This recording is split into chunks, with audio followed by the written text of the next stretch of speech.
Hi everyone! Today we will explore how you can facilitate the integration between Freshdesk and Azure DevOps seamlessly using IntegrateCloud app.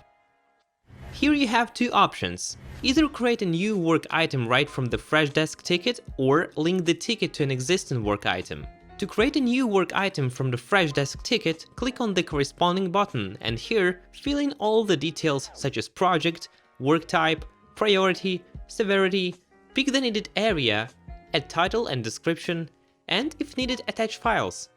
Add optional custom fields. Then click create and now we can see that the work item has been successfully created. To access the new item directly from the Freshdesk ticket, don't forget to refresh the connector and scroll down. There you will see its project, status and priority, and navigate to the work item itself in Azure. The Notify feature allows you to add comments to the linked work items. Just add your comments and upload files if needed, and click send. Linking the ticket to the created working item is also super straightforward. You will need just to enter your work item ID and the ticket will be linked to it. Again, don't forget to refresh to see it in your connector. As simple as that. To learn more, check out more videos on this channel. If you have any questions, please don't hesitate to reach out to our support at support@integratecloud.com.